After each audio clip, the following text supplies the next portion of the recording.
어제 1장을 살폈는데요. 오늘 말씀이 7장입니다. 오늘 말씀 더 잘 이해하기 위해서 그 사이 내용을 짧게 요약하겠습니다. 2장 13절을 보면 신부인 이스라엘 백성이 바알을 위해서 장신구로 치장하는 그 모습으로 이스라엘 백성의 우상 숭배를 설명하고 있습니다. 그것에 대해서 하나님은 벌을 주시겠다고 말씀하시죠. 왜냐하면 신랑이신 하나님께서 신부를 너무 사랑하기에 고통이 더하는 한이 있더라도 그 신부를 깨끗하게 하여서 그 품에 안기 위해서 그렇습니다. 항상 그래요. 끝까지 신부를 포기하지 않는 하나님의 사랑이 느껴지는 그런 내용들이 이 장에 이어집니다. 그래서 하나님은 거친 들로 가서 말로 위로하십니다. 이것이 하나님의 방법입니다. 거친 들로 데려가야지만이 주님의 교회는 하나님께 돌아갈 수 있기 때문에 그렇습니다. 이게 바로 환난이고 인생 속에 만나는 고난이겠죠. 이제 3장에서 호세아는 음행하는 아내의 고매를 버리지 않고 다시 값을 주고 찾아오는 장면이 3장에 이어집니다. 그리고 4장부터 끝까지 이제 호세아의 설교가 그 뒤에 이어져요. 근데요, 3장을 생각해 보시게요. 음란하여서 남편을 떠난 그 고매를 값을 주고 다시 사오는 그 호세아의 모습을 주변 사람들은 어떻게 생각했을까요? 바보라고 생각했거나 미쳤다라고 생각했을 것입니다. 그렇죠? 그러나 호세아 선지자가 전하는 메시지를 통해서 그 의미를 조금이라도 깨닫는 자가 있었다면 바로 그들이 남은 자라고 말할 수 있을 것입니다. 하나님이 어떻게 자기들을 사랑하시는지, 그분이 얼마나 사랑하는 분이신지 안다면 이 세상에 누가 하나님께 돌아가지 않겠습니까? 그렇죠? 그렇다면 이스라엘과 오늘날 사람들이 왜 하나님께 돌아가지 않을까 생각한다면, 사람은 자기 생각과 자기 의로 판단하고 계산해서 하나님을 규정하기 때문에 하나님께 돌아가지 않는 것입니다. 그저 성경 속의 말씀 속에 계시하신 대로, 또 호세아서가 말하는 대로 하나님이 얼마나 신실하고 음란할지라도 다시 그 신부를 다시 깨끗하게 해서 안고 싶어 하시는, 포기하지 않는 그 하나님의 사랑을 안다라면, 오해하지 않는다라면 그분께 올 텐데, 우리는 늘 머릿속에 우리가 스스로 실패하고 좌절하고 넘어질 때마다 하나님을 규정합니다. 그래서 도리어 그것이 하나님께 돌아가는데 더 큰 방해를 한다라는 걸 우리는 인생 속에서 경험했을 것입니다. 그래서 그들은 하나님께 나아오지 않기 때문에 멸망하는 것이죠. 하나님을 오해하기 때문에 멸망하는 것입니다. 그렇다면 이게 키예요. 하나님께 대한 무지가 죄입니다. 하나님을 모르는 게 죄예요. 하나님을 오해하는 게 죄입니다. 그래서 5장과 6장은 이스라엘 백성의 음란한 행동은 음란한 마음에서 나오고, 그 음란한 마음이 하나님을 아는 지식이 없는 마음이라고 말합니다. 굉장히 중요합니다. 사실 오늘 이걸 요약하는 이유가 이 내용을 좀 더 깊이 다루고 싶어서 그렇습니다. 하나님에 대한 지식이 없는 마음에서 모든 죄가 발생합니다. 그게 바로 근원에 있는 것입니다. 교만함도 하나님을 아는 지식이 없을 때 흘러나오는 본성입니다.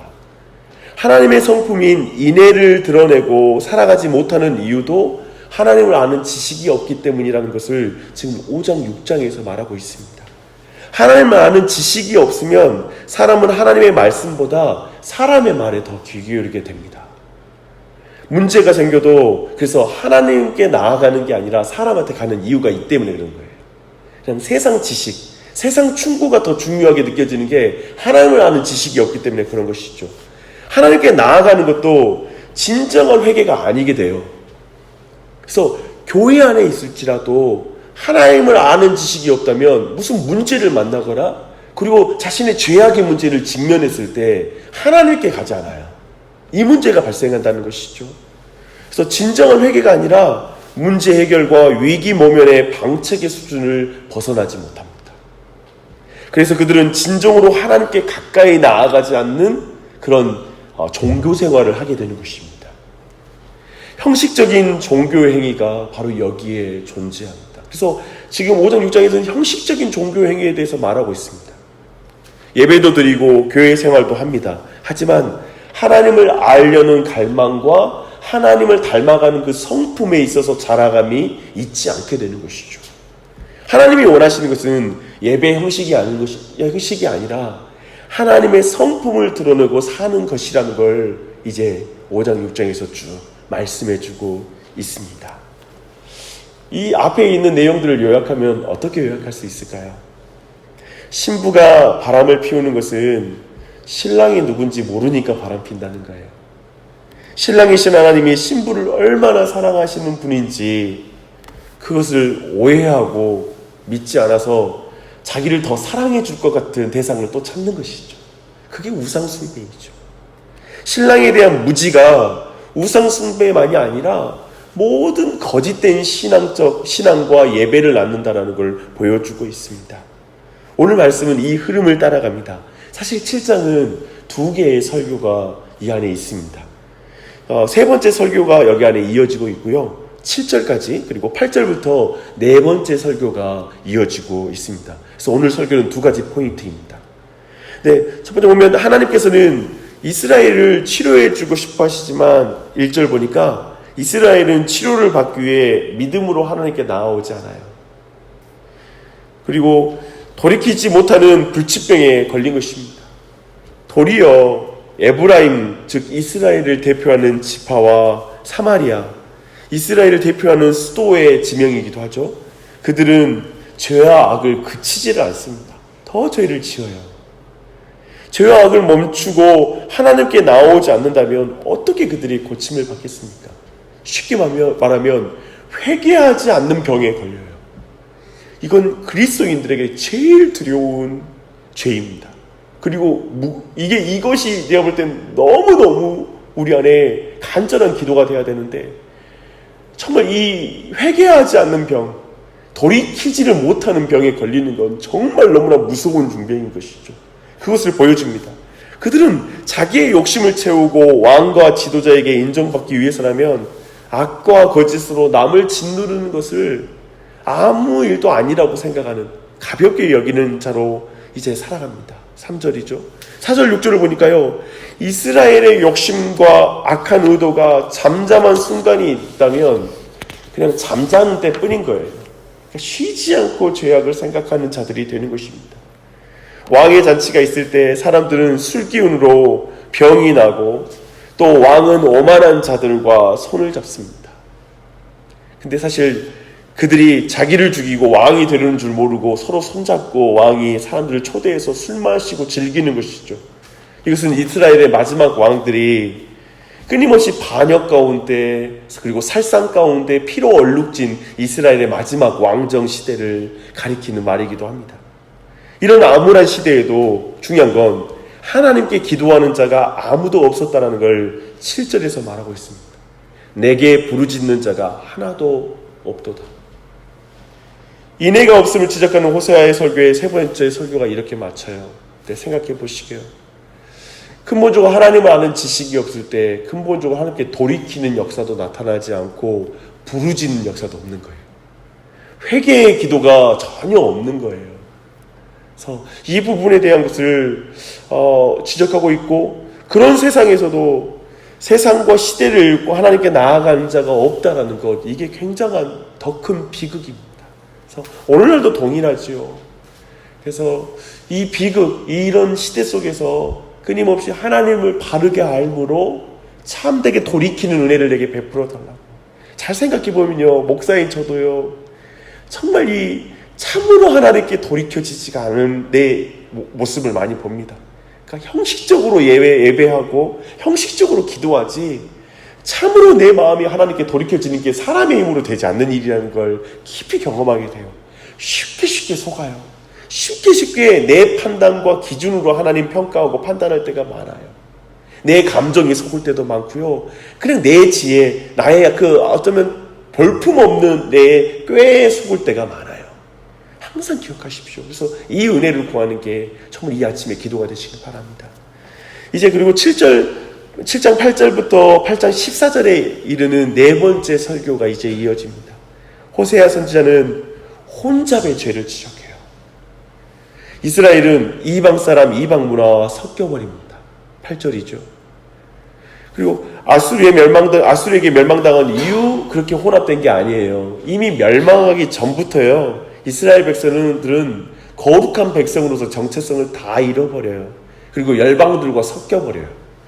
마치 뒤집지 않고 구워져서 한 면은 잘 익었지만 다른 쪽은 완전히 설 익어서 먹을 수 없는 상태 있잖아요. 이것도 아니고 저것도 아닌 상태. 그 상태가 된 거예요. 겉모양과 내용 모두가 이방인들과 다 섞여서 하나님이 기뻐 받으실 수 있는 그런 떡이 되지 못하는 것이죠. 자기들이 이미 이방인들에게 삼켜진 현실을 지혜로워야 할 그 노인들, 머리가 흰 사람들도 깨닫지 못한다라고 9절에서도 말하고 있습니다. 이토록 분별을 하지 못하니 그들이 하나님께 갈 리가 없죠. 이게 중요해요. 하나님께 돌아갈 리가 없죠. 다 섞여버렸거든요. 다 세상 문화, 세상 가치, 세상 기준 이걸로 그냥 교회가 섞여버렸거든요. 그러니까 돌아갈 마음도 없고 어디로 가야 될지도 모르는 거예요. 왜냐하면 떠난 줄을 모르거든요. 다 섞여버렸기 때문에 이게 오늘날에도 반복되는 것이죠. 그들이 찾는 것이 뭐냐면 그래서 인간적인 수단으로 아수르 아니면 애굽을 찾았다고 10절에서 말하고 있습니다. 인간적인 방법으로 다 사는 거예요. 인간의 지혜로 사람의 힘을 의지하고 사는 거예요. 하지만 하나님께서는 그들이 하나님께 오지 않고 인간적인 수단에 목을 매는 것을 막아서셨다라고 11절은 말합니다. 그러면 그들은 왜 이렇게 되는 일이 하나도 없냐고 하면서 더욱 공고해져요.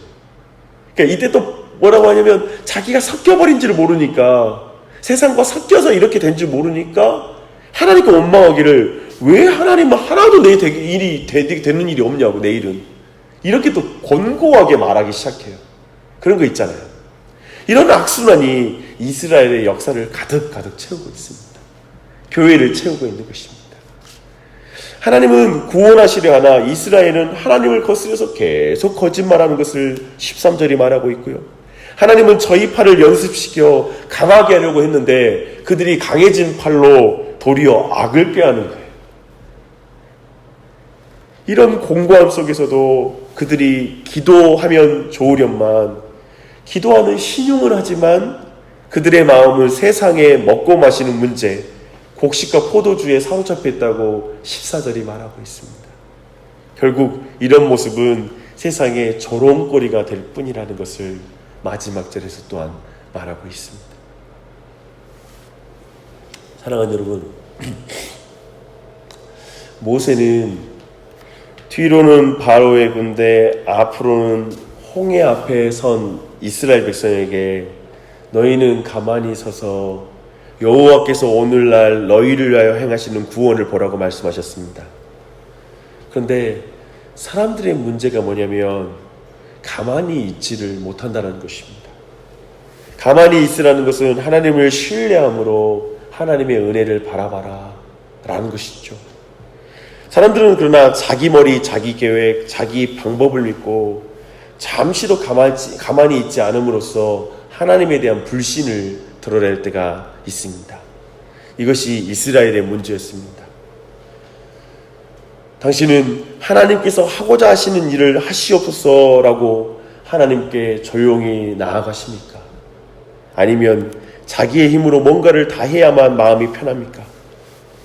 그래서 오늘 말씀도 그렇게 너무나 많은 문제가 닥친 이스라엘 백성들이 하나님에 대한 무지함 가운데 하나님께 결국 기도하지 않는 죄 가운데 나아가는 것, 그리고 정말 이방인과 섞여버린 문제를 낳았다라면 더욱더 우리 마음의 이 시간 회복될 것, 이 아침에 회복돼야 될 것, 다른 어떤 것보다 하나님 여호와께서 주시는 은혜와 여호와께서 이루실 일들을 내가 잠잠히 바람으로써 하나님을 기대하고 주님께 기도하는 아침이 되길 간절히 소원하며 기도하는 이 아침이 되시길 바랍니다. 그렇게 먼저 기도하고 나아가세요. 그리고 두 번째 우리에게 분명히 주신 메시지는 섞이지 말라는 말씀입니다. 그리스도인과 교회는 하나님께 거룩하게 구별된 존재입니다.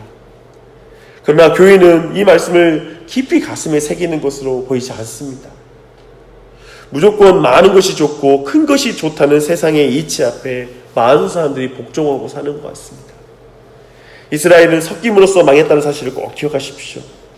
오늘날 교회에서도, 오늘날 우리 그리스도인도 섞여서는 안 되고 다시 한번 기도하는 믿음, 하나님을 다시 의지하는 자리로 돌아가는 그 은혜가 있기를 바랍니다. 그래서 여러분 기도하실 때 회개의 은혜를 구하셔야 돼요. 돌이키는 은혜, 돌이키는 기도의 은혜, 부르짖는 은혜를 구하여 나가시되 오직 참된 그 하나님, 호세아서가 가리키는 그 고매를 다시 사오시는, 즉 음란하여 떠난 우리를 끝까지도 품으시는 그 하나님 앞에 우리가 반드시 돌아가야 된다는 그 참된 지식 안에서 그분을 알고 그분께 참되게 회개하는 은혜가 나와 내 가정 안에 넘치도록, 인간적으로 막 노력해서 분주하게 돌아다니지 않고 잠잠히 하나님을 바라면서 기도하는 은혜가 우리 가정에 있도록, 교회에 있도록 그렇게 간구하는 이 아침이 되시기를 바랍니다.